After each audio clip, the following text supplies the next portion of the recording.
bandi course ya sika. Na course to bandi ya sika, kotika la simate. Kotika la simate. Ne croise pas les bras. Aie confiance en Dieu. Rassure-toi que le Dieu qui a visité les gens l'année passée, il est aussi le Dieu capable de te visiter cette année. Samboya Salima Tubola, l'année passée, il peut aussi le faire dans ta vie. Ne te sous-estime pas. Même si tu avais des problèmes, tiens, on a oublié, c'est comme dit mon père. Bossana yango.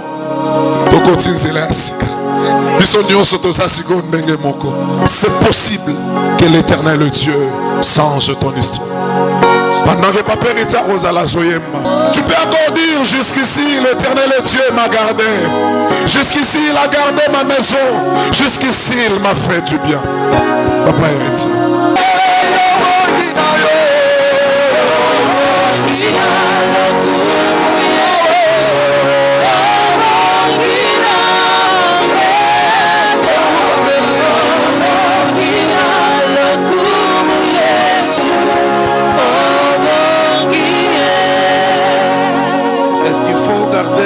Silence. Je ne pense pas. Vous avez mille et une raisons pour élever ta voix ce matin et dire moi à Jésus. 2021, comme vous le savez, 2021 était une année parsemée de ténèbres. Sur le plan sanitaire, beaucoup ont trépassé. Mais voilà, Dieu t'a gardé en vie. Il ne t'a pas gardé en vie à cause des médicaments que tu prenais, non. Il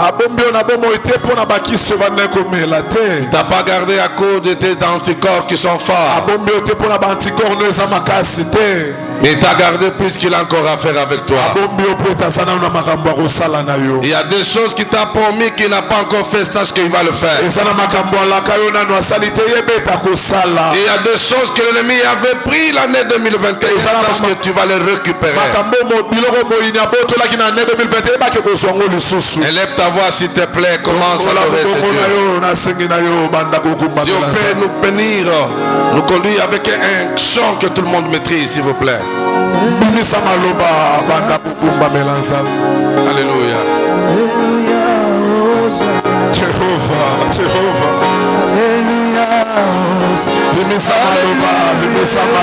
Alléluia.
Merci Jésus.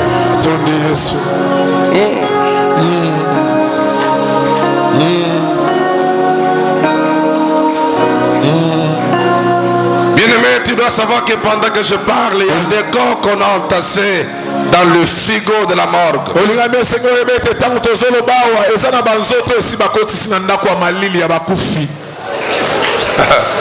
Oh, le Seigneur t'aime. Dieu t'aime, bien-aimé. Merci Jésus. Merci pour cette année, Seigneur. Nous avons échappé à la mort. Nous avons échappé à des maladies terribles. Le voici encore ce matin, le second jour de l'année 2022. Sont venus pour t'exprimer notre gratitude. Bénis ce culte. Au nom de Jésus. Amen. Mettez-nous, tout en acclamant le Seigneur.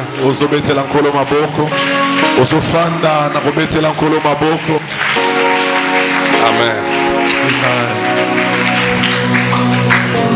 Je m'en vais avant de commencer mon intervention. Souhaiter bonne année 2022 à tout le monde.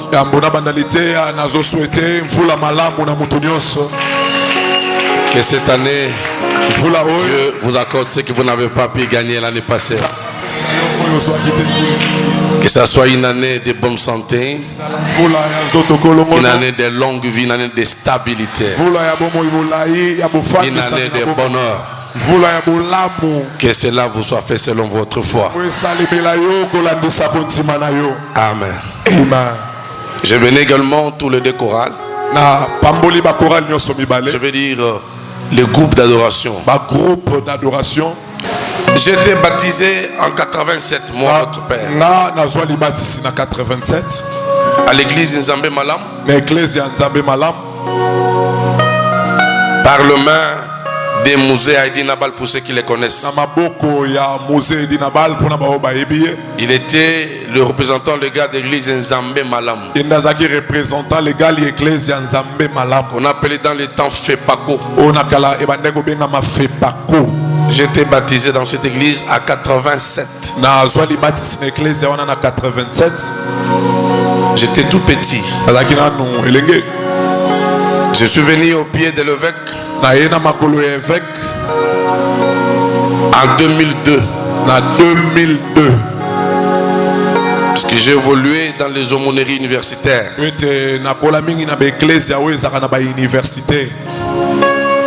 Depuis là, je suis dans la foi. Je n'ai jamais fait naufrage dans ma foi.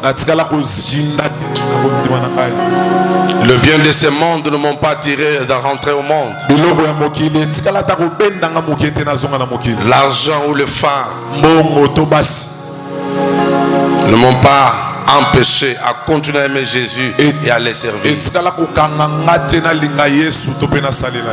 Je me pose mille et une questions, ce qui se rétroque jusqu'à nier Jésus, à perdre leur foi.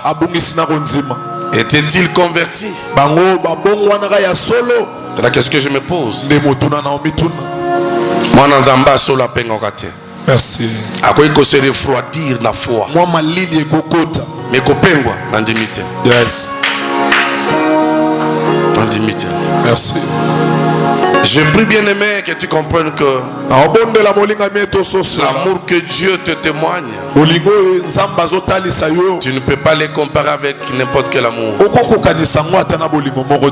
Dieu t'aime réellement. Et son amour s'est manifesté ce matin. Te voilà en vie. Cela montre l'éprouve à suffisance que Dieu vous a aimé. Je préfère qu'on te vole l'argent, que tu perds le sac d'habits, qu'on ne te vole jamais Jésus. Merci. Il peut arriver que tu te rendes compte que porte-monnaie est emporté. Ta belle montre a été volée. Bien aimé, s'il vous plaît, garde jalousement le nom de Jésus dans votre cœur. Moi qui suis dans la foi depuis 87, n'a perdre ni vraiment n'a perdre qui gêne. Ou bien n'a perdre le fait à Kubanda, Kokota na bar ou toi na boîte de nuit. J'ai perdu quoi? Je n'ai rien perdu. Sauf contre eux, j'ai gagné beaucoup. En Jésus, il y a beaucoup de bénéfices. En Jésus, il y a beaucoup d'avantages. Il y a la protection, il y a la santé. Il y a tout ce dont nous avons besoin. Nous pouvons l'obtenir en Jésus. Est-ce que je parle à quelqu'un? À ma qualité de père, je peux être dur. Ma dureté envers vous, ce n'est pas pour vous blesser, ce n'est pas pour vous perdre, mais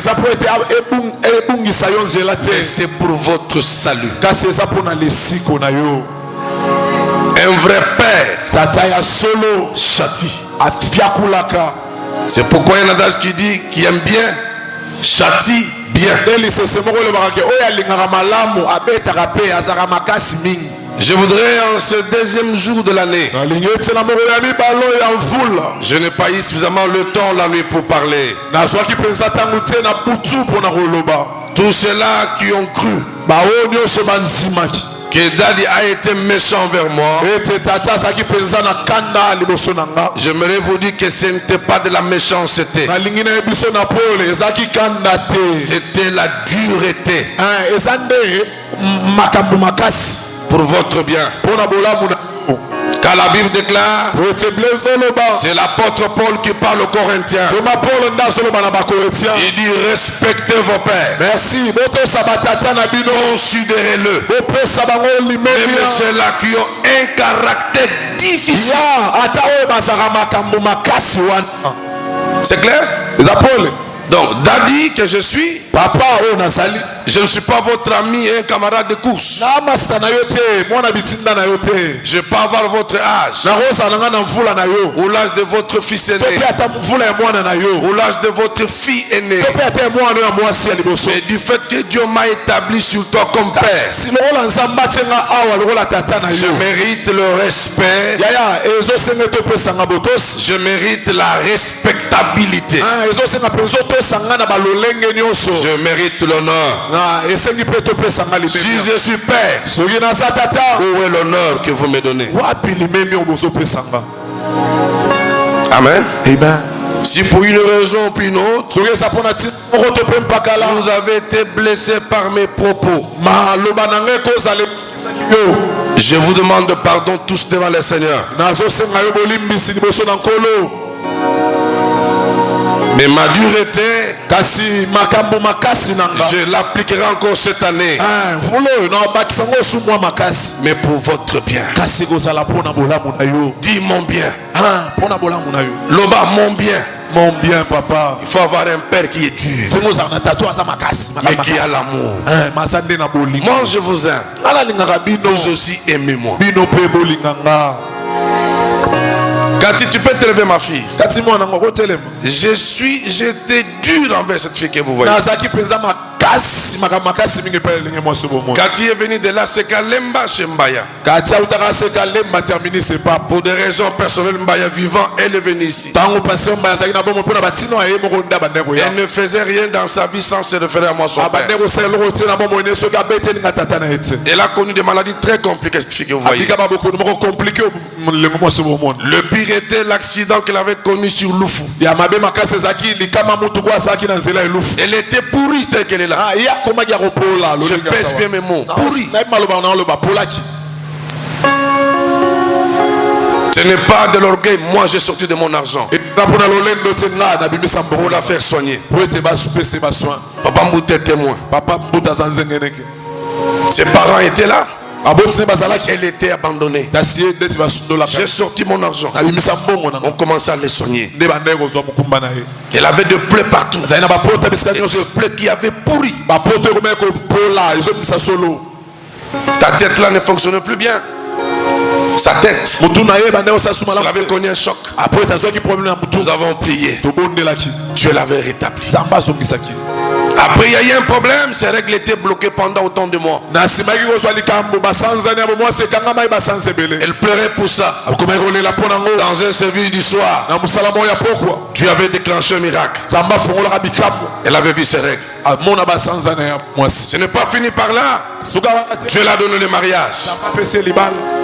Mariage officiel, s'il vous plaît. Les démons ont tout fait pour bloquer ça. Mais le Seigneur est resté fidèle. Dieu voulant, d'ici 4-3 matins, il pourra rejoindre son mari. Voilà un échantillon de ce que Dieu a fait.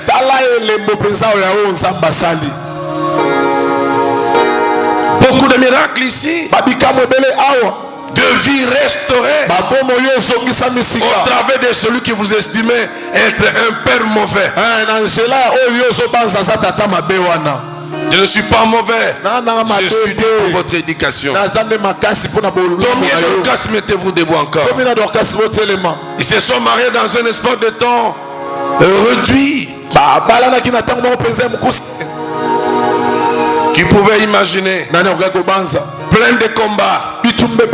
Rien ne marchait. Mais ce que j'ai aimé, c'était leur pervenance. Très lié à moi. Ils ne faisaient rien sans se référer à moi. Même pour fixation de la date de mariage, ils me disaient: papa, qu'est-ce que vous pensez? La Bible est claire en cette matière. Confiez-vous à mes serviteurs et vous réassurez. Aujourd'hui, ils sont ensemble. Mettez-vous. Mbombo qui a chanté ici tout à l'heure, je l'ai suivi. Il était cadavre. Tout était fini. Mais attaché à son père. Même quand les médecins pouvaient vouloir conclure, elle disait: le Dieu de mon père n'a encore rien dit. L'apôtre Paul dit ceci: nous sommes des hommes faibles, mais nous en ressuscitons plusieurs. Je peux t'avouer que par moi tu peux être riche. Par moi tu peux te marier. Par moi tu peux voyager. Par moi tu peux trouver du travail. Par moi, au nom de celui que je sais, Dieu peut changer ton histoire. Merci. David est venu ici. Il dépendait totalement de moi. Mais pour le loyer de sa maison, c'est moi qui payais. Ça peut vous surprendre. David est marié. Mais depuis un temps, Dieu l'a visité. Pour votre information, il y a lui et Bénédicte, ma fille. Bénédicte, elle est où? Oui. Il m'a envoyé l'argent pour le carburant. Bénédicte a donné, je crois, 40 000. Lui a donné $25. Moi qui le soutiens, mais lui a soutenu le. Restez fidèle, bien-aimé. Le Dieu de Kaloum te fera du bien. Restez fidèle. Aïe, les prophètes majeurs. Obed Mousselekete. Encadré Ekodim. Aïe. Il a vu mes peines nacher à Zolba Batwazo Tosai. Obed. Quand il est à Otagi Nambokat. Ah. Azoteka Safu Nakatanga. Jésus Christ. Ermwa Kena Wenza Kalemi. Azoteka Mikebuka. Namakayam. Amen. Amen. Dieu est fidèle. Est-ce qu'on peut encore chanter? J'ai beaucoup aimé la danse de mon fils Eric. Oh, tu es terrible, mon fils. Je veux que ce soit quelque chose qui va secouer chacun. Eric va encore danser. Ah, même son père aussi danse. Vous connaissez le petit garçon gros là? C'est son petit frère. Donc ils dansent en famille. Tu vas rester assis, mais si tu sens que tu peux t'élever, tu vas te mettre debout. Et nous allons chanter ensemble.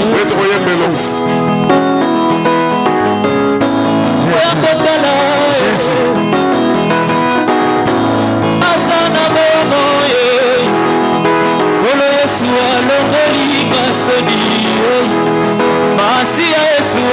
belinga boye boya boya boya boya kosala Yesu mwana nzambe asana boye Yesu wewe kono Yesu alokoli asoni kono Yesu Yesu akabelinga boye boya boya boya boya kosala Masia mwana nzambe asana boye Oshilo Yesu alokoli asoni kono Yesu Yesu akabelinga boye Nazalaka yako telengana na mokili moto masumu nanatalanga na liso mawa Kolo Yesu alombolinga soni Masi Yesu akabelinga boye mokili esibelaki nga mabanga mpona kufa lisumu nasalaki esengelaki ngai naleka kasi Yesu azwi esika na ngai alobi na ngai va et ne péche plus boya boya boya boya boya kozala masi ya mwana nzambe oyo eyasana boye oshilo Yesu alobeli asoni amemi mikuma na basi Yesu boya boya boya boya kozala nakomi mpe moto asika ngai asana boye oshilo Yesu alobeli asoni amasi ya Yesu Yesu akabelinga boye amemelanga bomengo amemelanga bomengo alongolanga bosusu apesanga elonga Yesu amemelanga bomengo amemelanga bomengo alongolanga bosusu apesanga elonga Yesu sekele ya Yesengo sekele ya Yesengo mosika na Yesu na bosuka Yesu asekele Yesengo moto moko beta bololo mpona Jésus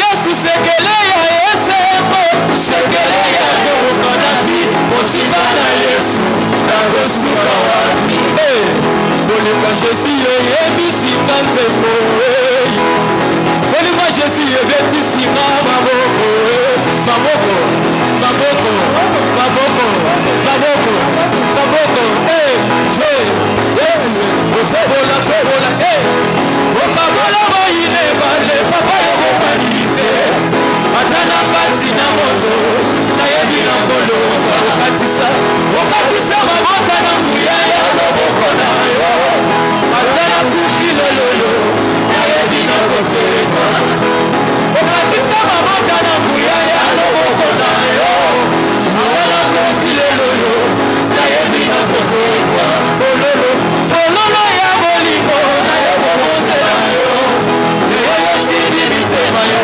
ozali nzambe est-ce que tu veux bouger pour Jésus? Est-ce que tu peux danser pour Jésus?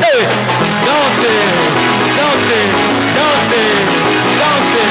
Bougez, bougez. Maintenant, mon nom pour Jésus, mon nom.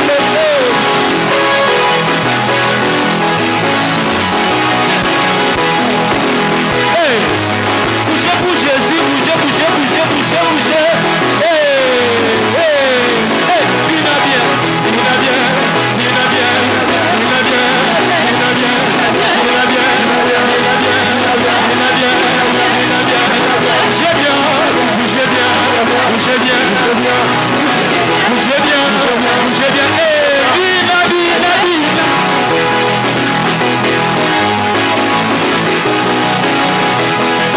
Wachifuluza butumbi shabana waniweyo Shilobone chimaki ya Yesu champion, champion, champion, champion.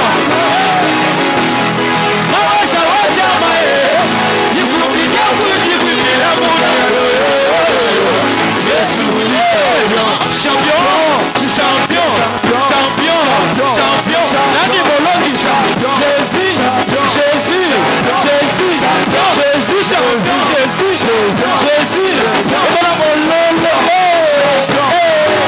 Bougez, bougez, Jésus, dis là.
Eric, tu peux sortir là-bas.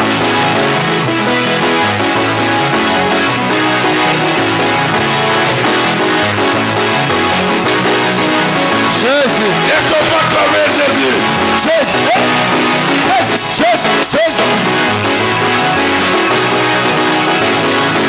Chobola. Tutisa. Chobola. Tutisa. Chobola. Tutisa. Chobola. Tutisa. Chobola. Tutisa. Chobola. Tutisa. Chobola. Tutisa. Chobola. Tutisa. Chobola. Tutisa.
Acclamons le Seigneur. Le Seigneur est merveilleux.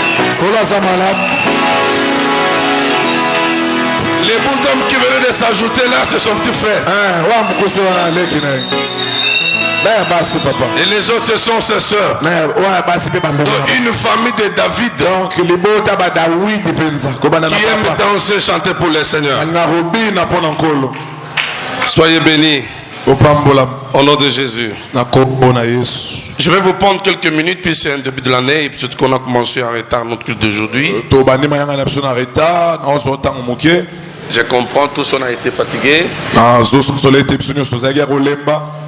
Il y en a qui sont réveillés très tard aujourd'hui. C'est normal, nous sortons d'une fête. Mais écoutez, ce matin, quelle pensée devez-vous avoir de cette année 2022?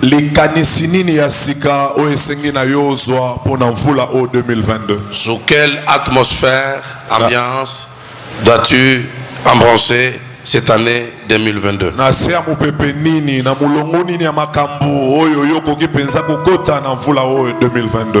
Chaque église locale a sa vision. Si vous allez à l'église qui est à côté ici, vous entendrez que le pasteur a une vision pour cette église-là.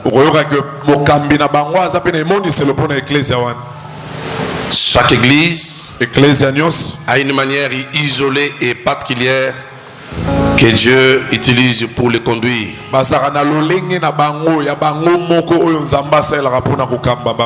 Moi je sais que Dieu m'a donné les Christo. Celui qui s'approche de moi prendra de cette eau. C'est de l'eau pure. Cette eau je parle, c'est cette parole de Dieu. Dieu m'a donné cette parole-là. Un jour, je suis allé prêcher dans une église à Massina. Toute l'église a suivi ma prédication debout. Il y avait même nos pasteurs de la l'ACK, un grand poignet de pasteurs étaient là. Qui m'ont dit à la fin, Dadi, mais pourquoi tu gardes de telles prédications. Vous êtes un homme des actions publiques.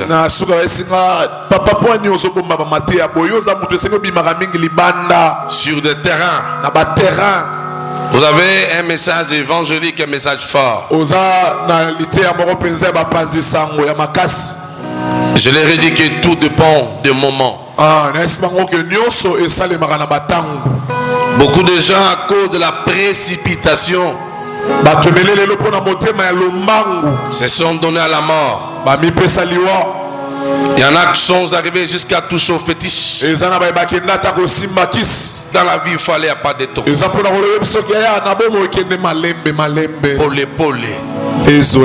cherchez pas à intimider les gens ou à impressionner les gens. C'est Dieu qui élève. C'est Dieu qui bénit. Quand tu n'es pas encore béni, ne force pas la bénédiction. Si tu n'es pas encore au moment où tu peux rouler avec un véhicule, marche à pied, prends le taxi, prends le moto. C'est peut-être un temps.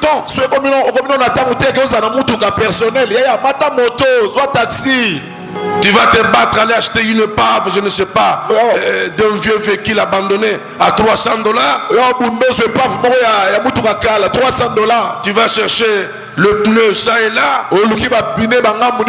Tu prends la portière, je ne sais de quel véhicule, tu colles à ton épaule. À chaque 5 minutes, tu t'arrêtes pour mettre l'eau dans le moteur. Tu étais un homme propre, tu deviens mécanicien. On te trouve sur 24 novembre au Télémi, Moutre et Capot, Moto Zopel. Ozobenga mécanicien, téléphone mécanicien, peso le gâté. Yes. Police, il y a roulage, bazion, bachango na kikalung, bakena on a fourrière. Ok. Au côté Banyongo pour réparer Moutuka. J'ai vu un frère, il est allé s'octroyer un crédit à la banque pour acheter les voitures Ketch en fait de le mettre au transport. Je vous décourage. Les trains de transport, moi j'en ai goûté. Moutou passe. Moussou n'a pas ça mbongo langa ya moutou kamisa tu ya transport papa mat. Na Dubaï, à quel Dubaï, il m'a ramené une voiture. C'est lui à qui je donne l'argent, il a repeint. On a transport. Et c'est là combien d'années? Moutou boy. Boy. Bien aimé, la vie, il faut aller doucement. Ce qui est vrai, Dieu te connaît. Comme il te connaît, tu ne vas pas t'inquiéter. Ne force pas la note. Ne force pas les choses. N'intimidez pas les autres. Même dans l'œuvre de Dieu, mon fils, allez à pas de tortilles. Ayez un grand cœur les uns les autres. Évitez la haine, évitez les coups bas. Je prie que cette année, Dieu nous donne l'unité. Merci. L'unité entre le fidèle, l'unité entre le fidèle et leur pasteur, l'unité entre les serviteurs de Dieu avec le pasteur, l'unité entre le département avec leur père. Aucun département ne peut être un département d'opposition. Dans l'église, il n'y a pas l'opposition. Dans l'église, il règne l'amour, règne la paix et l'unité. Je prie que je reste votre père. Que vous restez mes enfants. Même si je suis dur, continuez à m'aimer, c'est pour votre bien. Il y a fait alléluia. Amen. Il y a fait autant dans l'histoire songe. Alléluia, il y a fait. Bien aimé, cette année, Dieu m'a dit, merci.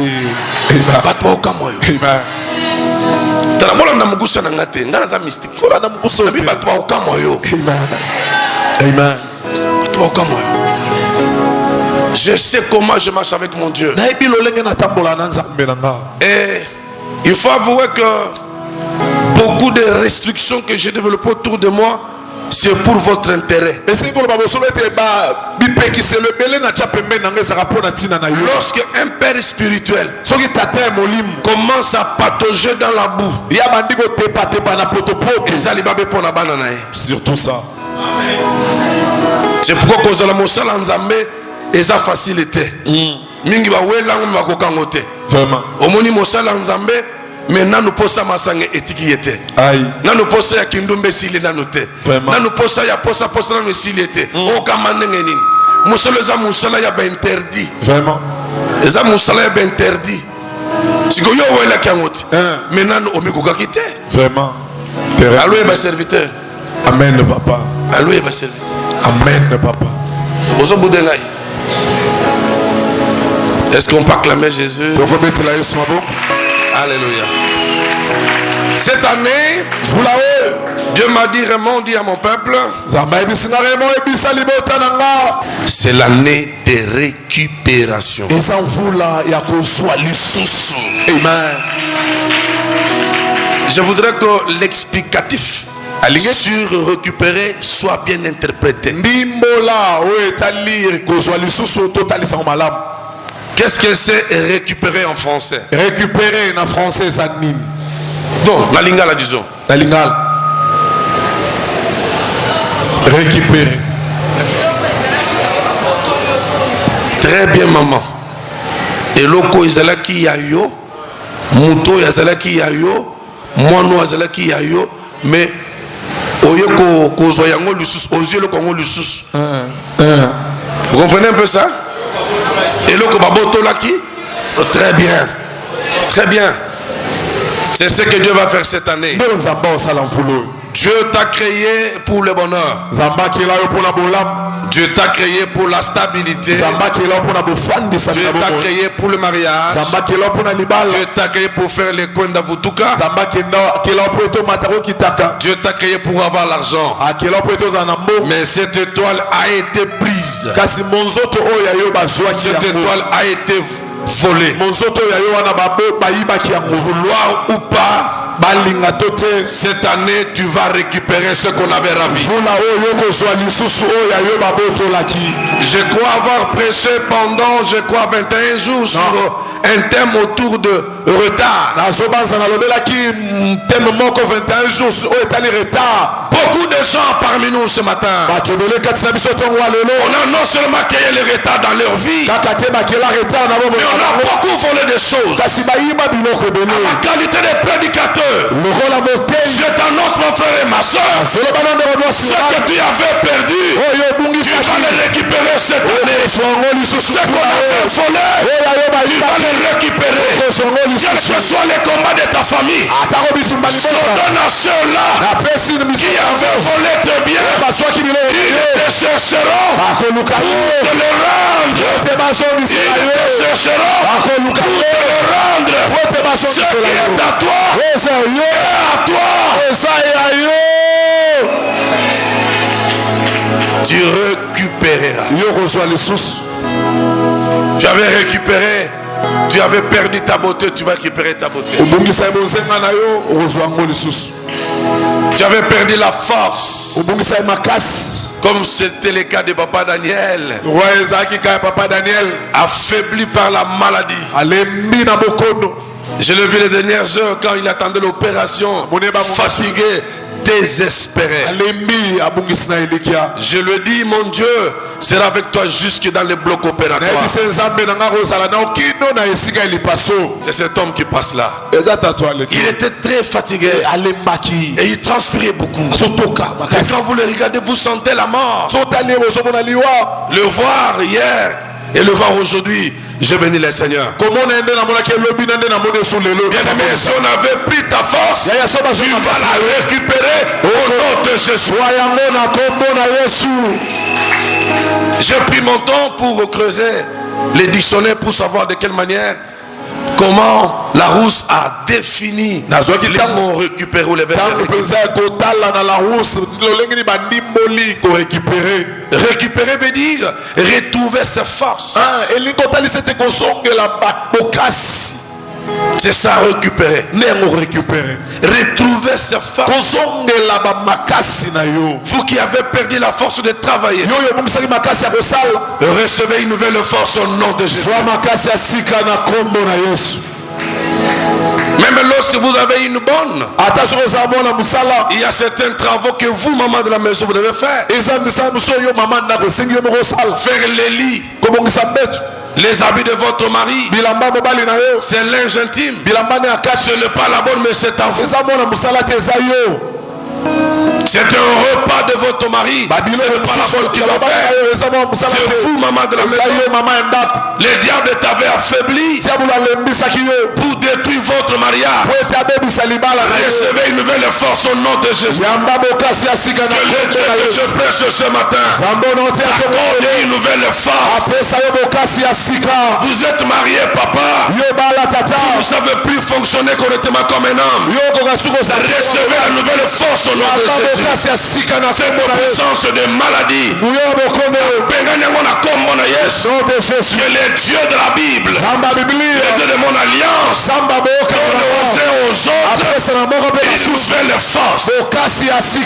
Récupérer, c'est aussi rattraper. Écoutez, le retard que l'ennemi a créé dans ta vie, tu vas te rattraper. Tu vois ceux qui ont l'impression qu'ils sont trop loin de toi, tu vas les attraper. Et non seulement tu vas les rattraper, mais tu vas les dépasser. Puisque les années qui ont été détruites, Dieu te les fait récupérer cette année. Amen. Récupérer, c'est aussi le fait de se reposer. Écoutez-moi, beaucoup de gens n'ont pas connu le repos pendant 2021. Ils étaient dans le pleur. Ils étaient dans les tourments. C'est comme ma mère là, Mwambouy. Il me disait Kalbiwan, Nazokufa Nangai. Kalbiwan, Nazokufa. Elle me dit, Ndindonda tatoué, Nolanda papa nayo. Puisqu'ils sont mariés et morts il n'y a pas très longtemps. Il dit, je vous avais dit, malgré le soir, tu entreras. Et voilà en 2022. Quel est Dieu fidèle? Donc, récupérer, c'est aussi le fait de se reposer. Dieu va te donner le repos. 2022, je vous donne toutes les significations du verbe récupérer. Une autre facette de récupérer, c'est le repos. Et pelé misisa mutu bimi à cause de makanisi. Soit kimia na kombo na Yesu. Amen. Ceux qui battent na batu muso kanskanga na za papa na bango. Surtout na Kinshasa, les gens appellent n'importe qui vieux, père, même jusqu'à les grand-père. Oh, grand-père. Grand-père en quoi? Mon toit cause dans mon sous 56 ans. Mazo mon des grand-père naï. Tikane on zama peso kimia. Amen. Zama peso repos. Amen. Misiso bimone kolimo yango moko elimwe. Alléluia. Oui, pourquoi les lots, même les prophètes que nous avons des fois, nous avons chez Trompagater, David. Mon toit est libre sur un prophète, mais si ça n'a mon toit bimi et belé belé boy, et le mekaou qui m'a foutu des athées, tout le monde m'a dit ma bokaou qui n'a kindok, et non kindok il y a pas ça mon kin. Passe, passe. Mon tout matin, tout le monde est élévation à voyage à Poto. Oh, faut faire y a un tongo. Poto poto c'est molle, la poto poto. Je veux que la prophétie dans cette église soit authentique. Et ainsi dit l'Éternel. Je veux que cette année, la génération puisque Dieu te fait récupérer ce qu'on avait volé. J'ai beaucoup aimé ce que notre soeur a dit. Il dit c'est ça.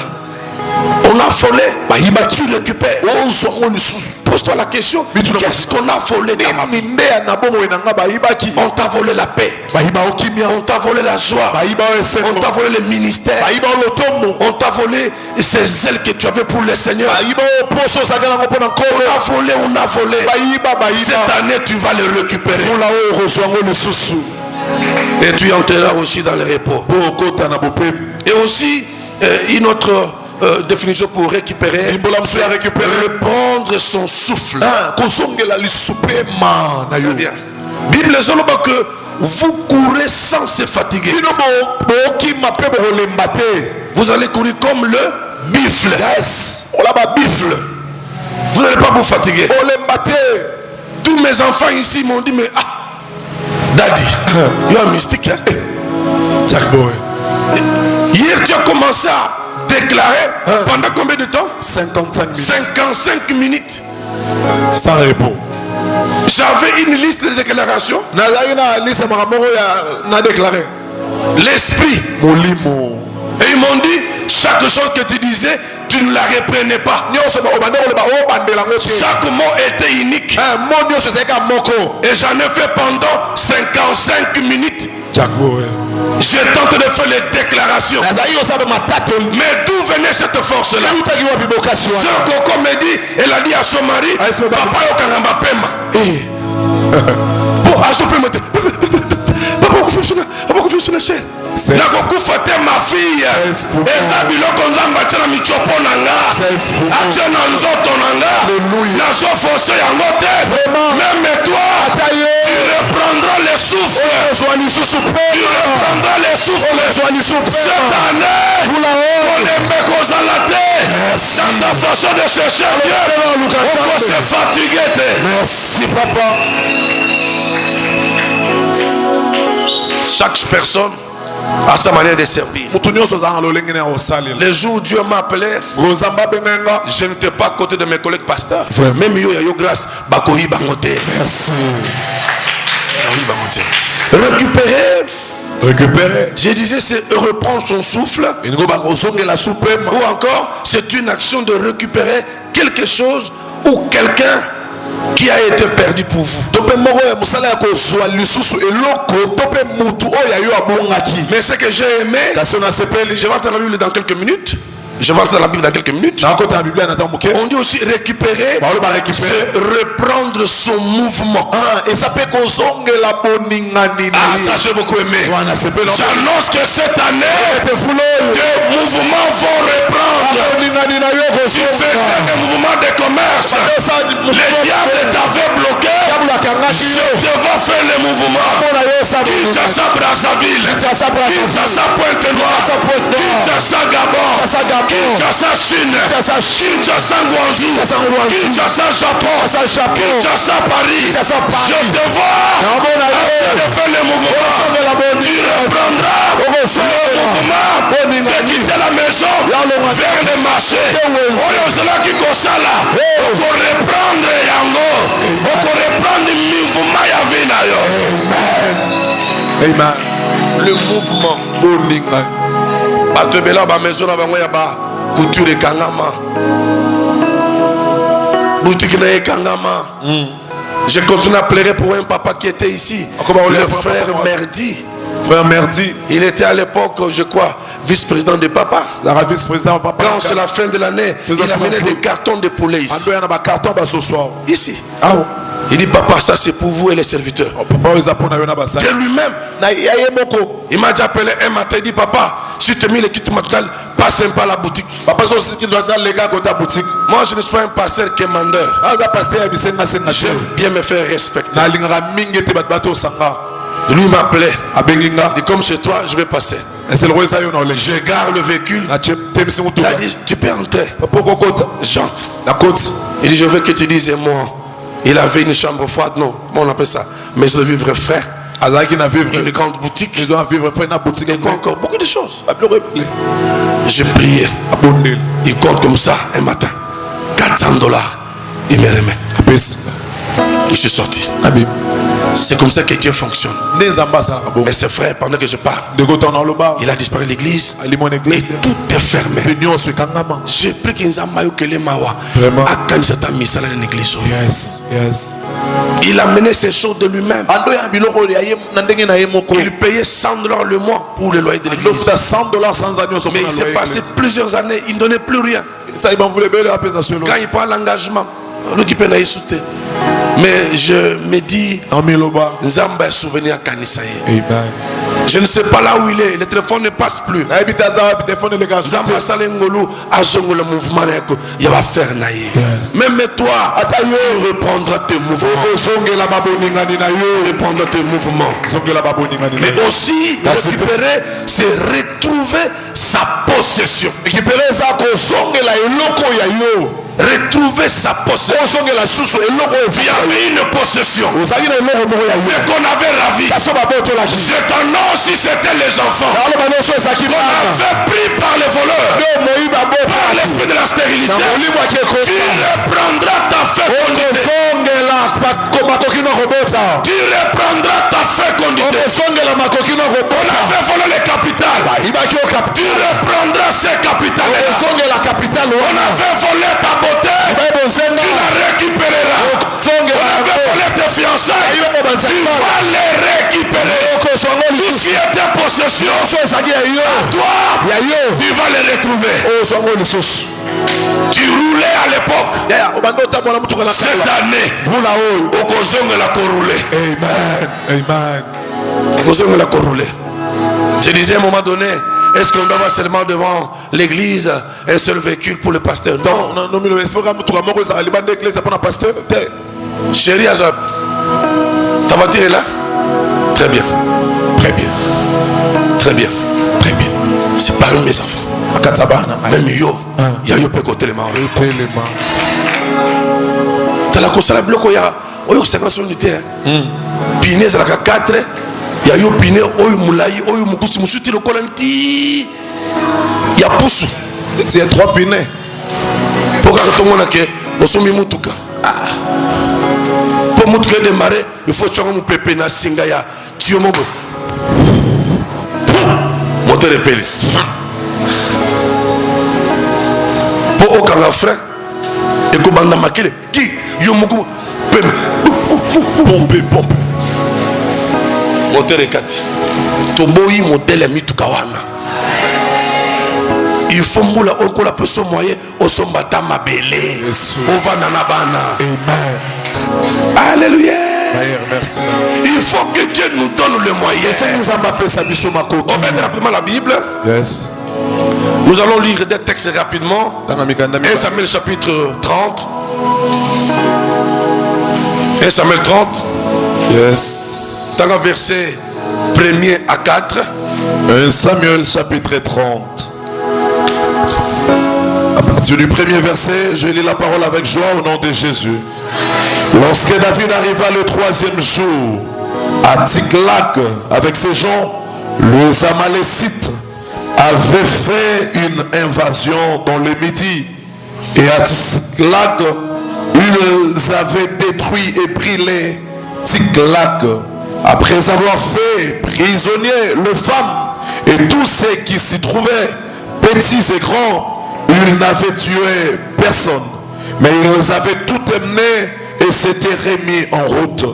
David et ses gens arrivèrent à la ville. Et voici, elle était brûlée. Et leurs femmes, leurs fils et leurs filles étaient emmenés captifs. Alors David et le peuple qui était avec lui élevèrent la voix et pleuraient jusqu'à ce qu'il n'ait plus la force de pleurer. Les 2 femmes de David avaient été emmenées, Achinoa et Jezreel, et Abigaïl de Carmel, femme de Nabal. Amen, on peut se mettre. On nous prend 17 et 18. Le même chapitre 30. Le verset 17. David le bâtit depuis l'aube. Le bâtit depuis l'aube du jour jusqu'au soir du lendemain.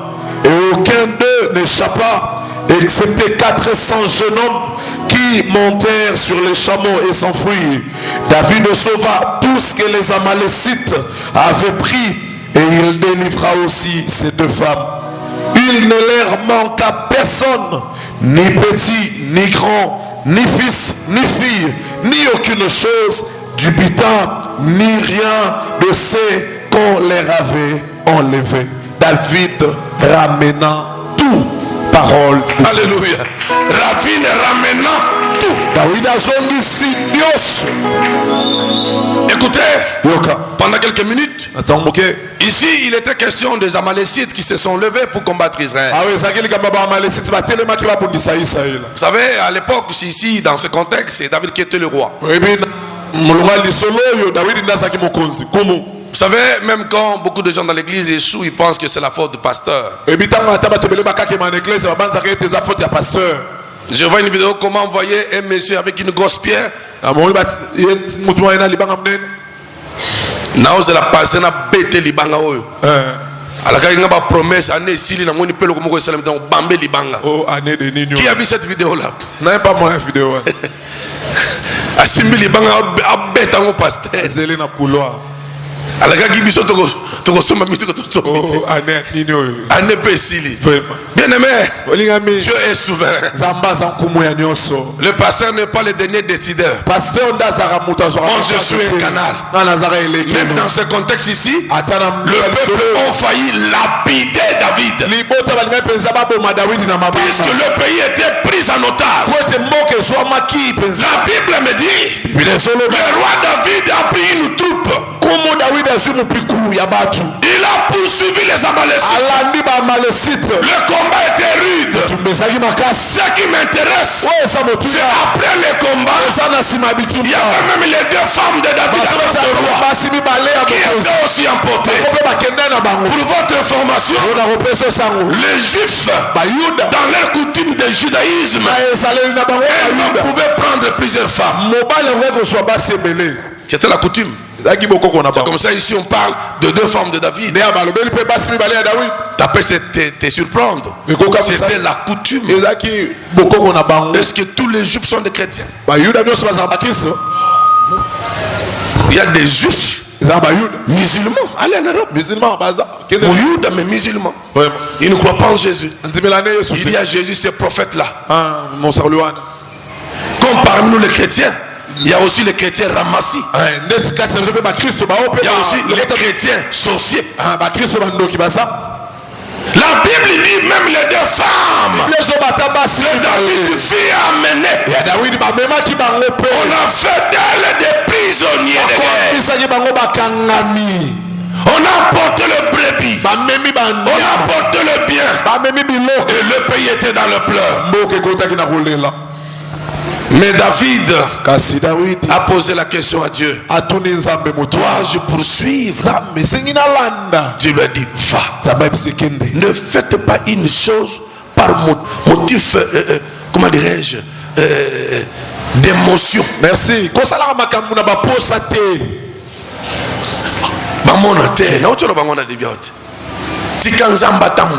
Yes. Tikanzamba kondurio. Olingo bala mwasi. Ozolanda poste kaza na famille ba tombongo. Est-ce que oyibi famille wana? Mawa. Ebele babala ndenge wana ti. Lelo basimba mutu. Akoti na famille puisque azokantika na sima ya mwasi ya kobika.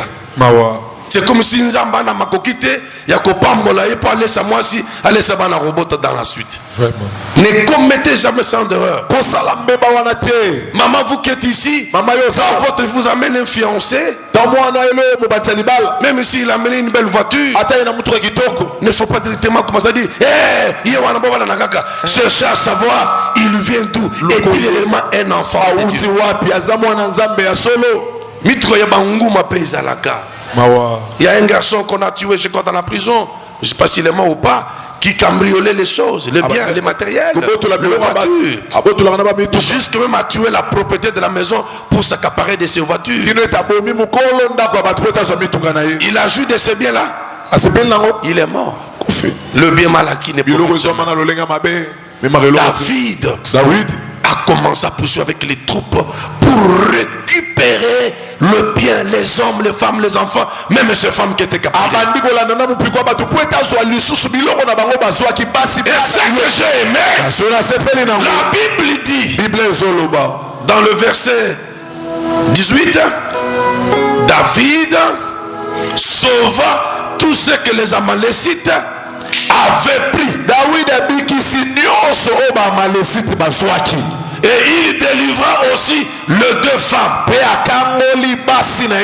Quand on dit délivrer les 2 femmes, c'est-à-dire les retirer de main des Amalécites. Même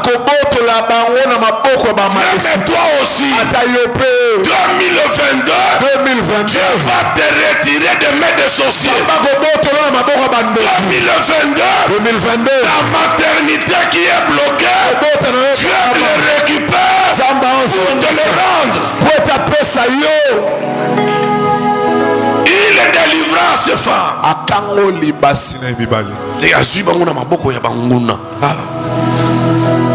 Bientôt, ma fille Cathy va me manquer.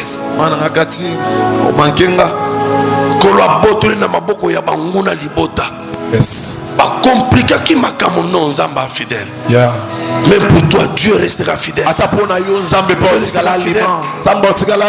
Dieu restera fidèle. Merci. Merci ma fille. Madame chérie, son mari s'appelle chérie. Madame chérie. Maintenant quand tu l'appelles chérie, c'est l'amour ou bien c'est son nom? C'est compliqué. Ma fille, quand tu l'appelles chérie, c'est son nom ou bien c'est le fait de dire que chérie, chérie. Ça devient compliqué. Chérie, chérie. Il faut dire ça 2 fois pour que ça montre que non seulement son nom, c'est aussi l'affection. Vraiment. Oh, j'ai beaucoup aimé ce que David a fait. David sauva tout ce que les Amalécites avaient pris. Quand on dit sauva, Jérémie m'a dit que David récupéra tout ce que les Amalécites avaient pris. Il a fait le col à Tatalo ya Molimo. Il a sauvé yo. Nabiloko na yo. Namaboko ya banguna na yo. 2029. Ozobanda ko récupérer. Et loko moko. Ozolaki na mwana mayele te. Akozwa mayele. Mbongo etambolaka te. Ekotambola. Fiançailles esimbaka te. Ekosimba. Sante afongwamaka te. Ekofongwama. Yayo sante. Ozala na mbongo. Ozala na mbongo te. Eyebanaka te. Kande moko. Olia te. Limuka plat lokola libaya. Zotoka. Tala. Donc vous savez non biloko apema. Faut bovimba. Amen amen. Oyebe ezaka na bataille mususu. Na foule na miso bato. Taya pa maka bato babangyo. Babi patron leka. Ozano mutute. Leka puisque oza patron leka. Tika ko la perso forme ba patron. Zato ngana ki pananga munene te. Munene za malade te. Occupant mon boulot. C'est pas jeu. Quelle maladie? On a nazana nous autres le Rwandais na boyango. Oye munene na kombolo. Tala litam mus. Est-ce que batomata bazali avoir? Alléluia. Cette année, pour la haut, ce qu'on avait pris, je les sauve au nom de Jésus. Et la Bible continue pour dire, il leur manqua personne. Au monde nous sommes ambassadeurs pour les yayo. Merci. David dit, l'Éternel est Dieu et mon berger. Je ne manquerai de rien. Les psaumes combien? 49. Très bien. Mettez la main beaucoup. C'est psaume 23. Psaume 23. Tu peux lire ça rapidement? Okozang le côté. Yes. Okozang le côté. Psaume 23. Soyez bénis. Soyez bénis. Rapidement. L'Éternel est mon berger. Je ne manquerai de rien. Il me fait reposer dans le vert pâturage. Il me dirige près des eaux paisibles. Il restaure mon âme. Il me conduit dans le sentier de la justice à cause de son nom. Quand je marche dans la vallée de l'ombre et de la mort, je ne crains aucun mal, car tu es avec moi. Ta Ta houlette et ton bâton me rassurent. Tu dresses devant moi une table en face de mes adversaires. Tu rendules ma tête et ma coupe déborde. Oui, le bonheur et la grâce m'accompagneront tout le jour de ma vie et j'habiterai dans la maison de l'Éternel jusqu'à la fin de Alléluia. Alléluia. Parole du Seigneur. Prenez-moi encore Psaume chapitre 1er. Psaume chapitre 1er, verset 1. Qui dans la scène. Il y a quelque chose de très bien là-dessus. Psaume chapitre 1. La Bible dit heureux l'homme qui ne marche pas selon les conseils de méchants, qui ne s'arrête pas sur la voie de pécheurs et qui ne s'assied pas en compagnie de moqueurs, mais qui trouve son plaisir dans la loi de l'Éternel et qui la médite.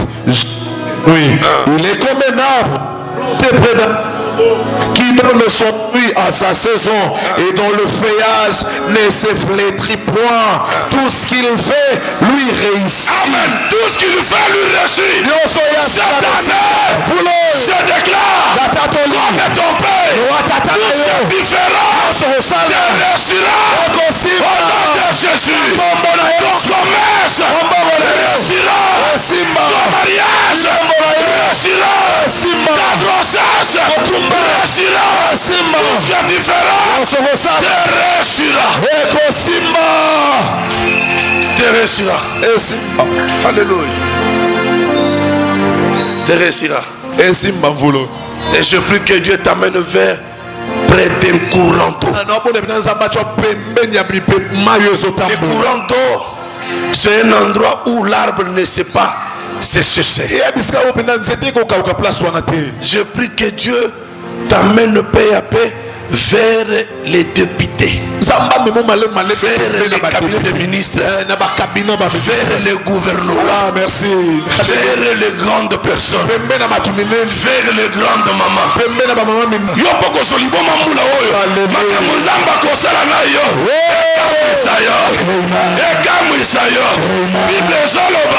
David ramenant tout. Tout ce qu'on avait pris. Fils.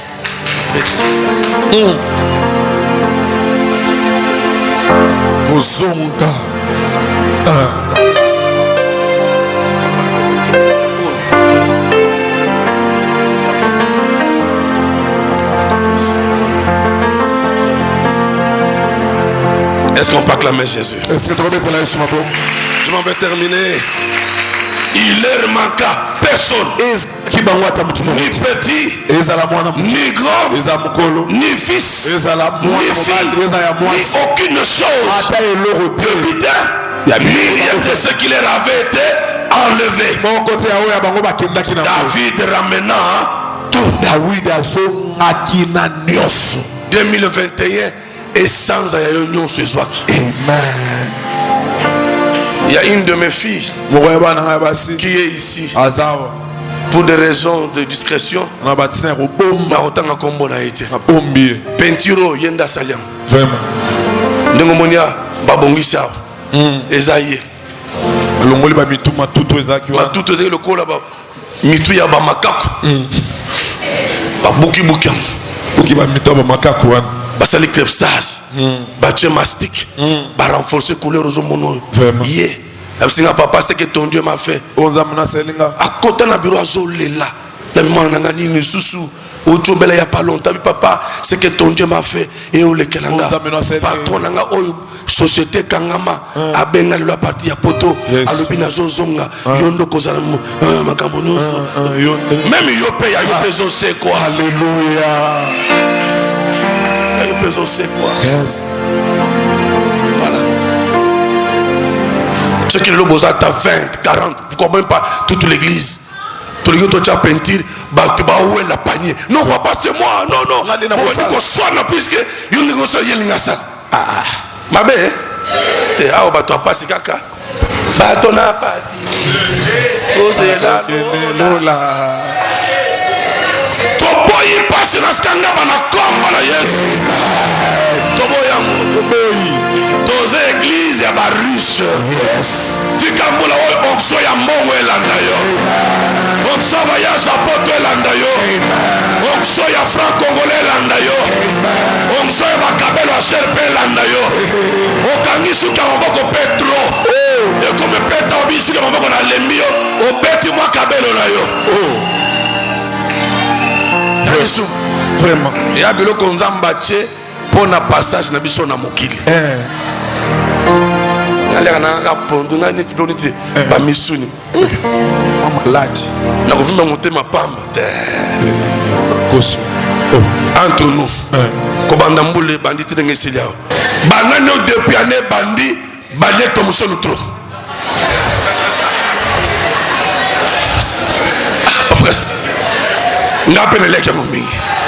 Je vous dis sincèrement, pendant le Covid, mon épouse est là, Nalemaki Thompson. Piodi na piodi. Ah, ça dit ma formule tout. Bouillon. Il y a coachana makala me beli biente. Il y a kalinga comme le colandika, la maman au pays et les kindika.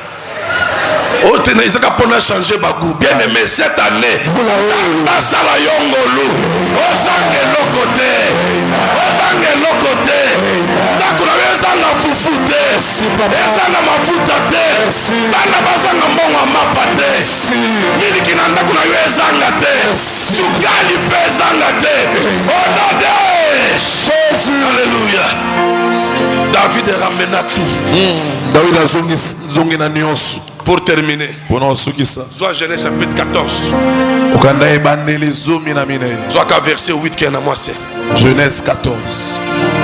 Le verset 8. Non, bandatana premier verset, premier, deuxième et puis 8e. Dans le temps d'Amraphaël, roi de Shinéa, d'Archok, roi de Lassar, et de Guerre, d'Orlemer, roi de Lam, et de Tidéal, roi de Gojim, il arriva qu'ils firent la guerre à Béra, roi de Sodome, à Birsha, roi de Gomorre, et à Shinéa, roi de Nan. Ok, je verset 8. Alors s'avancèrent le roi de Sodome, le roi de Gomorre, le roi d'Adam, le roi de Théboï, le roi de Béla, qui est Tosa, et ils se rangèrent en bataille contre eux dans la vallée de Sidim, contre Kedorlemer, roi de Lam, Tidéal, roi de Goshim, Maël, roi de Shinéa. La vallée de Sidim était couverte de puits de bitume. Ok, jusqu'au verset 16, rapidement. Le verset 16. Il ramena toutes les richesses. Il ramena aussi Lot, son frère, avec ses biens, ainsi que les femmes et le peuple. Est-ce qu'on peut acclamer la parole de Dieu? Il ramena toutes les richesses. Il ramena toutes les richesses. Il ramena aussi l'autre, son frère, avec ses biens, ainsi que les femmes et le peuple. De quoi s'agit-il ici? La Bible parle tantôt de l'autre comme étant frère Abraham, tantôt comme étant neveu Abraham. Dans cette version, on montre l'autre comme étant le frère d'Abraham. L'autre habitait vers les Sodome et Gomorre. Sodome, c'est une ville. Gomorre aussi notre ville. Mais des villes voisines. Mais le roi des autres nations ont fait une coalition pour venir faire guerre aux deux villes, Gomorre et Sodome. Là où habitait le frère ou le neveu d'Abraham. On comprend moi? On comprend? Maintenant, ce roi-là, ayant trouvé a fait une concession. Nous allons aller combattre Sodome et Gomorre. Cette année, toutes les coalitions des sorciers, ils feront contre toi et joueront au nom de Jésus.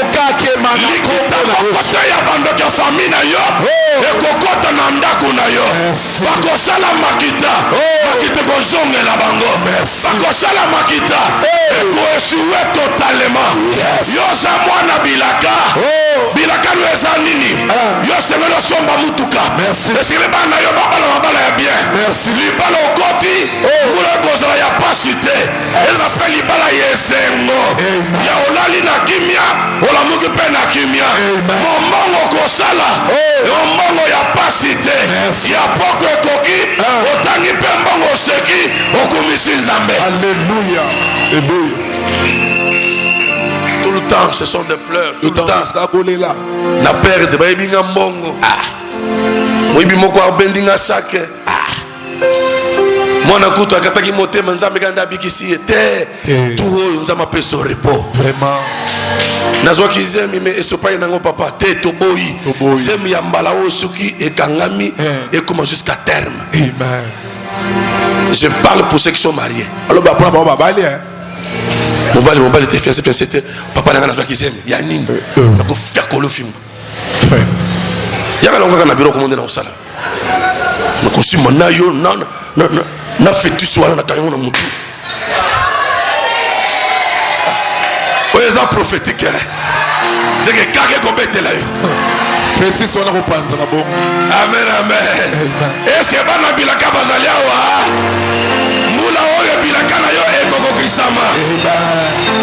Est-ce qu'on peut m'apprêter nzeboyo nazoyembela yo na pe voye oyebinga ye apesi makambo ebele apemeli nga koyemba na kobina nzoto kilo omona nga na veye te kaka boye mouvement nyonso ezoyebana te eza nini Eric obike na alulo makasi ya yo bino sikoyo obinaka ndenge nini bosala ndenge mpona bobina ozaka nzoloko ngai kilo moko depuis na botama na koli rien kilo il n'y a pas une école de danse quelque part. École de danse, amen, amen. Je vais terminer. Bible solo ke barua et basanani. Ils sont allés faire la guerre à Sodome et Gomorrhe. Oh là, il y avait l'autre. La Bible me dit, ils nous ont porté à Sodome. Ils ont emporté à Sodome le butin de guerre. Ils ont pris les femmes. Ils ont pris les biens. Ils ont pris les enfants. Ils sont à la Gomorre. Ils ont pris les femmes. Ils ont pris les biens. Ils sont partis. Mutumo kaibis Abraham. Abraham. Yo vandia. Gomorre et Pelimoto. Il y a 4 rois. Basali Maketa va détruire Sodome. Va détruire Gomorre. L'autre ne fait na yo. Bakenaye. Namas na biloko na.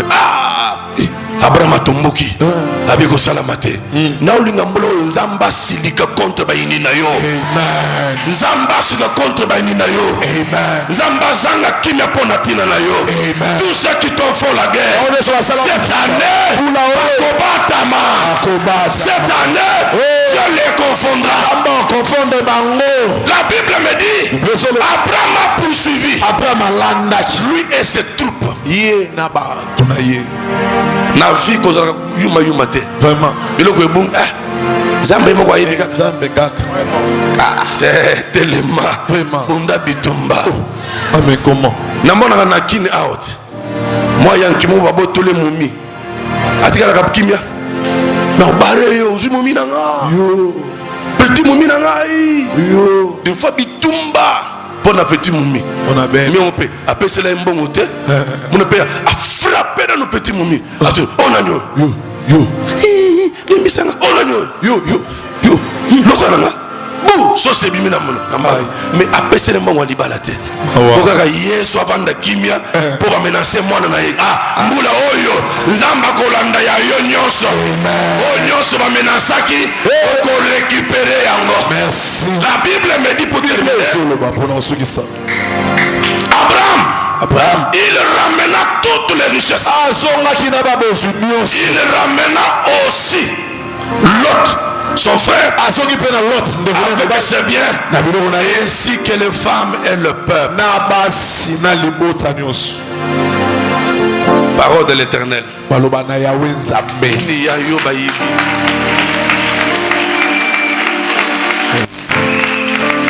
Le diable était risé, l'année a commencé. Tu peux te rendre compte comme si tu continues à perdre. Mais dans ton esprit, quand il nous a dit, Dieu lui a parlé, que cette année, on a récupéré nyonso oyanga. Yes. Kobanda santé na yo, mumbongo na yo, bana na yo. Tout ce que tu fais, il faut jouer na maboko na yo. Tout le monde comment Abraham a cause l'isolo yokaki, il y a menace. Il y a noko na comme on dit neveu na ye à côté bitumba pour la cause il y a makila makile salaki yo za mwana alliance yo za mwana bilaka alliance na nzambe e ganga mbula oyo e ganga mbula oyo zambatika la indifférent dévastation na yo te zambatika la kimia te. Je voudrais te dire cette année tu vas tout reprendre yo osongela nyonso. Balé baza ko sa voyage à Mumbongo même na ba province batam s'appelle Kolo. Il n'a mon pardon. 42 personnes. OK. Balé baza ko sa Mumbongo mais il y a sur place. Soit OK Wenze ya nini osumbilo. Oui. OK. Balé basala ke lokote. Mais ça matin c'est quoi? On va prier pour toutes ces catégories. En principe, vous avez le droit à la terre. Vraiment. Vous avez le droit à la terre. Bible dit que celui qui ne travaille pas ne mange pas non plus. Vous avez le droit à la terre.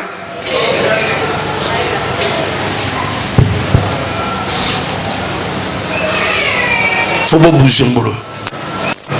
Là, c'est ma créé na université. Yes. Nazolo va pousser ko tanga na monoko. Vraiment. Il y a on a kanda ceux qui na payé sur 1 sur 20 quel est 1. Quel est 1 petit. 0 est à 0. Oh mais c'est l'assistant pasteur. La Bible est l'assistant. Assistant. Est-ce que je peux t'envoyer les crédits de $20? Envoie, il n'y a pas de besoin bon à l'État. Il y a un bon à l'État. Au tindi $20, il y a crédit. Na consommé crédit 0 de 0. Mais sinon, professeur, mon thème mais sérieux. Vraiment. Na consommé bon il corruption. 0 de 0. Oh, bonjour pasteur. Les jours t'as donné l'interro, moi j'étais malade. Pourquoi avant l'interro mon engagé? C'est pourquoi j'ai amené $30. Yannick, pour les crédits. Merci beaucoup. Tu peux sortir. Tu vas fiche à 0 na tinde na jury. OK. Na kuta masoro na ngana na niveau ya terrain. Na na zoya. On va y bagiter na zoya na semaine. Assistant Remo, faux esprit. Faux, il y a tout libéré là, à libérer pas pointer. Un pasteur corruptible. Et ça là gars. Bazoué n'engana mona ka ba maîtresse avec le primaire. Toko tanga lobby biloko anatiri boya na ba matungulu. On a dérangé par on a demandé les oignons. Oh razulu nga fungula mesa ya matungulu. C'est profession. Et maintenant je me dis papa on a demandé la boîte de tomates. J'ai dit Emmanuela, vous êtes à 33 dans l'école dans votre classe. Maintenant 33 boîtes à tomates rien. Na bengi ser supérieur lycée na bango. Mais vous avez demandé les boîtes de tomates. Ce qu'il dit c'est les parents d'Emmanuela Massang. Non papa on n'a pas demandé. La maîtresse Mouyibi. Allez font la boutique à tomates. Est-ce que tu es là? Tu peux dire ngayo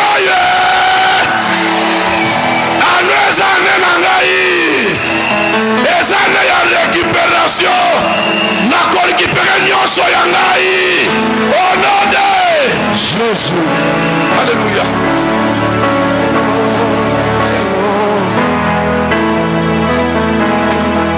Papa yengelo baki ilakana yo kokokisa mona sobo de la yo. Alléluia. Papa na Shamayone Lobaki. Il a 15 ans.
Je veux que tu restes assis tel que tu es.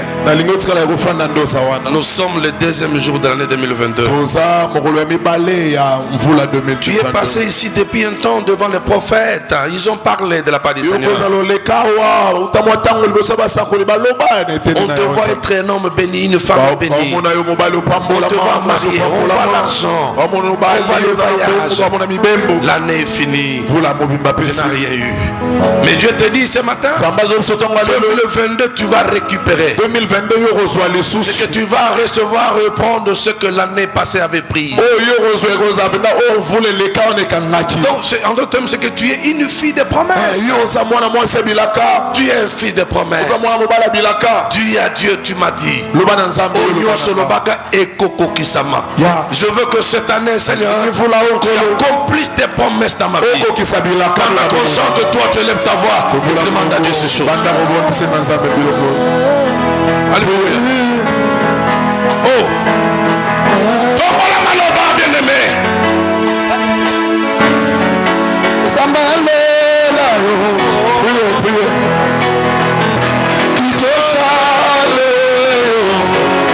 Alléluia.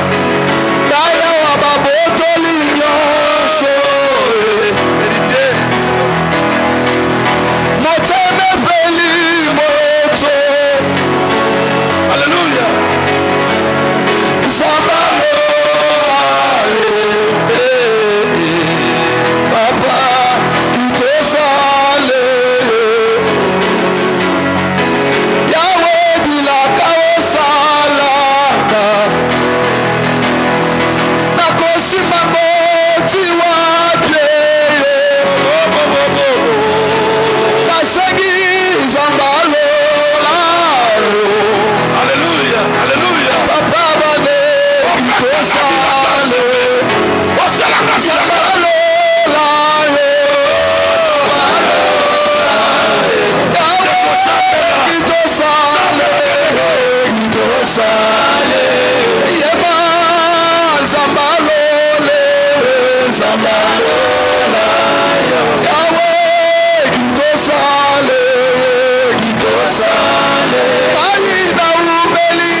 parmi nous, nom de notre Dame. Voilà pourquoi nous bénissons le Seigneur pour cette grâce, pour sa protection en droit de son serviteur. Malgré ma décret à mon limite, mais l'Éternel Dieu continue à lui protéger. Il est le premier pasteur en Namba qui a dépassé 5 ans. Une loi a été annoncée, le pasteur va le 50 ans. Mais lui, il a totalisé 7. Voilà pourquoi nous bénissons le Seigneur pour cette grâce.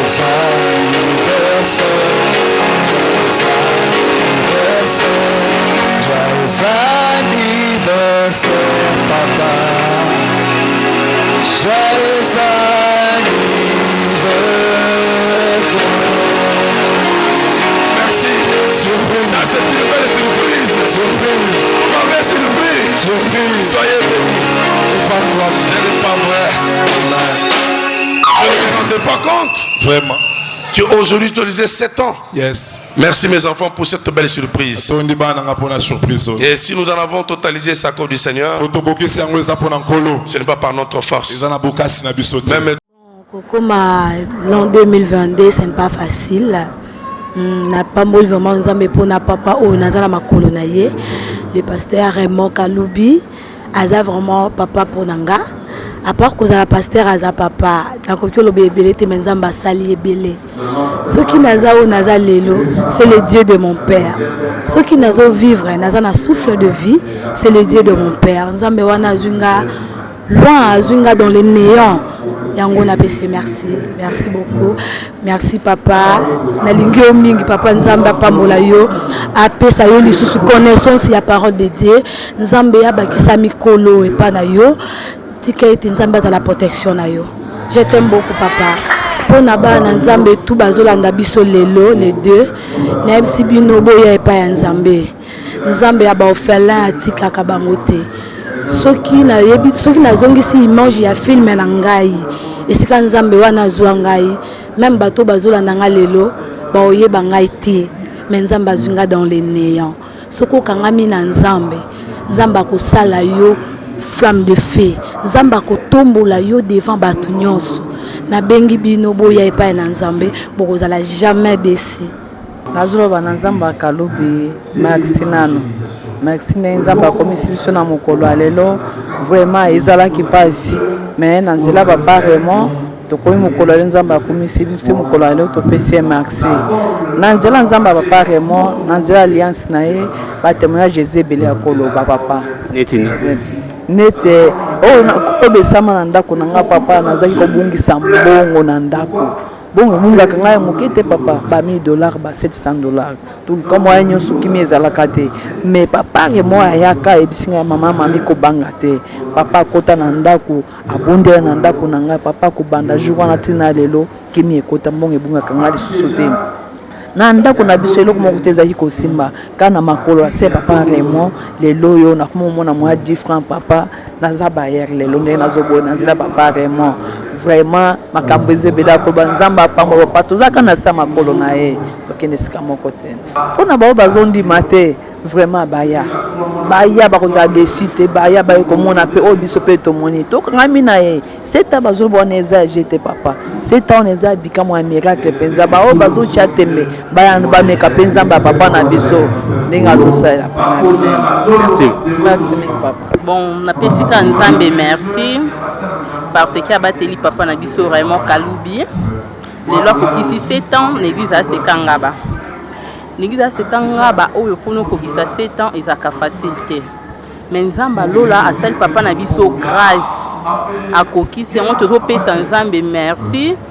Na ndenga kotisi biso année 2022 année au papa ebisi biso eza année à récupération pour que to récupérer nyonso e biso monguna abotelaki tozo croire na ba déclaration ya papa ni singa nazo croire que année o nyonso ngé bungaki na zuango déjà na zuango amen na pamboli nzambe pour pasteur Mambo azo sala donc je n'ai jamais vu banda vie chrétien donc aza papa mo boye mpo na nga eza nzambe atiaka liboso na nga mpo nayeba comment Dieu existe na se ya moyo.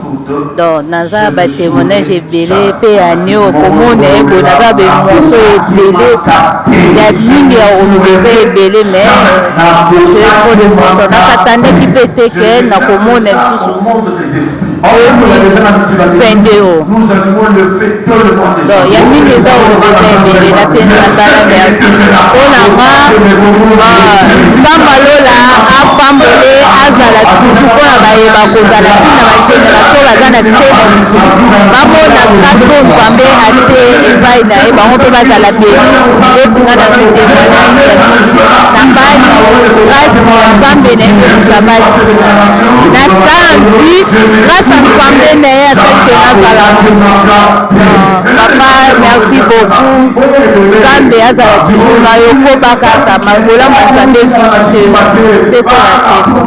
Merci. Nayebisi nzambe akalobi asaleli nga mingi na 2021 nazalaki neti naza te boye nzambe asaleli nga nakomi bien naza suivre na 2022 akokontinue kosalela nga nde asaleli nga na 2021 mpo nazalaki nango yango wana bayebele na aseka nga nzambe akalubi atosala biso toyaki biloko pamba me akosi tondimeli kaka nzambe akalubi achange mpe identité na biso tokope valeur na biso ya bato yango ona oyebaka yango wana. Nous te disons merci, notre Dieu, notre Père, pour tout ce que tu as fait pour chacun. Tu nous as dit, Seigneur, cette année, nous allons encore retrouver notre force d'attente. Nous allons retrouver notre vigueur. Nous allons reprendre nos activités. Nous allons reprendre notre santé. La force perdue va être récupérés. Ceux qui avaient perdu le voyage, ils reprendront leur voyage. Tous ceux qui marchaient la tête courbée, tu le feras cette année de marcher la tête haute.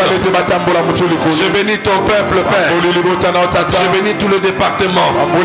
Je bénis les parents. Je bénis nos enfants. Que ta faveur, oh Dieu, marche avec chacun. Je bénis le maman de tout le département pour les gestes qu'ils ont fait à l'endroit de l'église. Que ces gestes soient petits ou grands. Néanmoins, ils ont manifesté leur amour à notre personne. Je prie, Seigneur, que ces gestes posés leur donnent encore beaucoup plus que ce qu'ils pouvaient imaginer.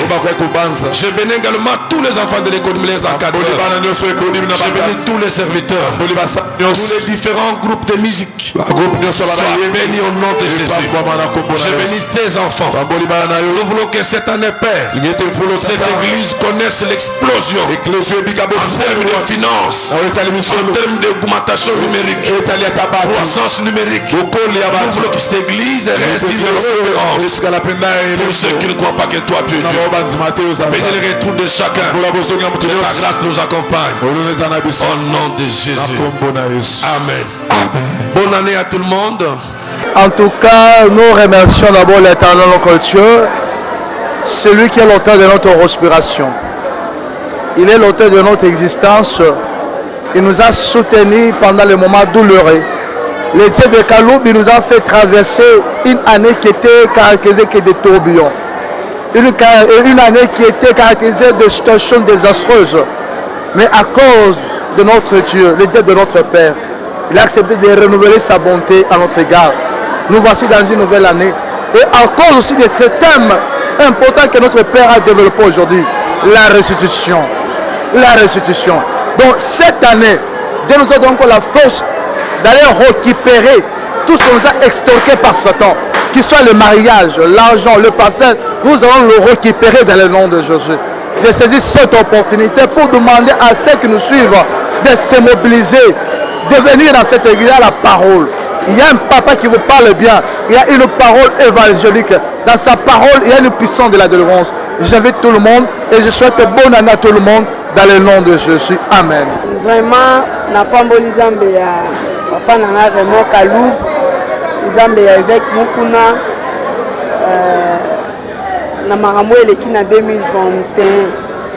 vraiment nga na koloba 2021 2020 2021 naza témoignage ya nzambe ya papa aleki vraiment na bavant moko baétape moko donc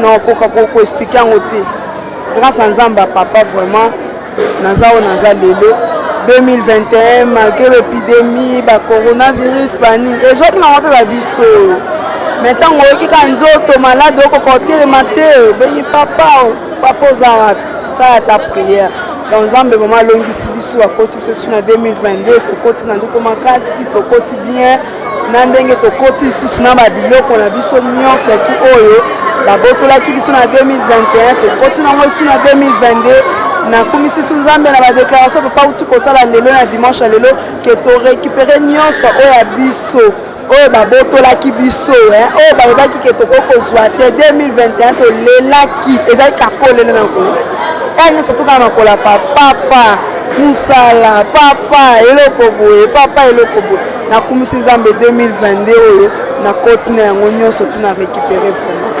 vraiment 7 ans c'est pas facile 7 ans c'est pas facile toujours ba témoignage ebele na seka oyo papa yaki akokuta biso toti kokufela pasteur azalaki alokola représentant ya ngaba a banda papa ya vraiment bato bapesa kutu papa 3 mois tokotala 3 mois ekoka te nzambe asali ngolo 3 mois mpe ekoki une année 2 ans 3 ans 4 ans 5 ans 7 ans ya boye donc topesi nzambe vraiment merci pour dire que papa aza na nzambe solo papa na biso aza na nzambe solo mpe na kati ya seka toza na nzambe ya mobimba mpenza nzambe oyo vraiment apesa vie na ye apesa bo jeunesse na ye aza na kati na esika oyo donc bajoyeux anniversaire bacourage ebele papa nalobaka toujours continue kosima nzambe oyo opesa ye bolenge oyo banda osalela banda bomwana nzambe wana oyo atika koto abundela ko bitumba butu mpe na moi bazelaki okokisa 3 mois te me nzambe asali ongolo okokisi 7 na kati na esiko bajoyeux anniversaire papa babonane bajoyeux anniversaire tolingi yo mingi my dad bye